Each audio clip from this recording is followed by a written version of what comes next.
নানা আলোচনা সমালোচনার পর অবশেষে সামনে এলো আওয়ামী লীগ। দীর্ঘ ১৭ মাসের নীরবতা ভেঙে প্রকাশ্যেই হলো দলটির সংবাদ সম্মেলন।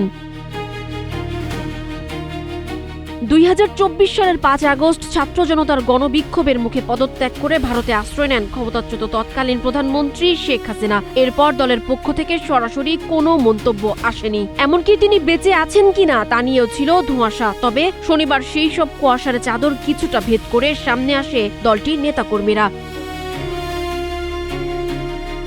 ভারতের রাজধানী নয়াদিল্লিতে দলটির পক্ষ থেকে করা হয় এক গুরুত্বপূর্ণ সংবাদ সম্মেলন। এই সংবাদ সম্মেলনে বক্তব্য রাখেন সাবেক পররাষ্ট্রমন্ত্রী ডক্টর হাসান মাহমুদ এবং সাবেক শিক্ষামন্ত্রী মহিবুল হাসান চৌধুরী নভেল। তারা ডক্টর মোহাম্মদ ইউনূসের নেতৃত্বাধীন অন্তর্বর্তী সরকারের সমালোচনা করেন এবং আগামী ১২ ফেব্রুয়ারি সাধারণ নির্বাচন নিয়ে নিজেদের আপত্তির কথা জানান। এই তথ্য নিশ্চিত করেছে ভারতীয় সংবাদ মাধ্যম আনন্দবাজার।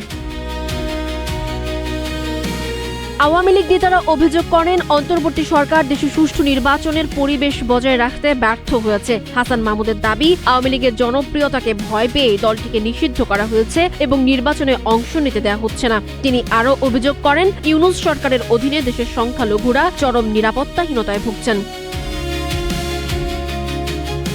১২ ফেব্রুয়ারি নির্বাচনকে কেন্দ্র করে আওয়ামী লীগ নেতারা স্পষ্ট জানান যে তারা সবসময় নির্বাচনের মাধ্যমে ক্ষমতায় আসায় বিশ্বাসী, কিন্তু বর্তমান প্রশাসনের অধীনে তারা কোনো সুষ্ঠু নির্বাচনের আশা করছেন না।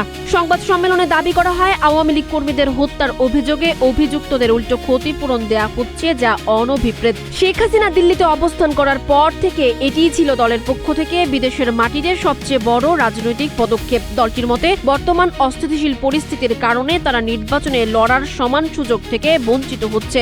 যদিও এই সংবাদ সম্মেলনের খবর ভারতের মূলধারা গণমাধ্যমগুলোর প্রায় সবাই প্রকাশ করেছে, তবে এখনো পর্যন্ত এর কোনো ছবি বা ভিডিও কোথাও প্রকাশিত হয়নি। সানজিদা আফরিন, সোনিয়া, নাগরিক, প্রতিদিন।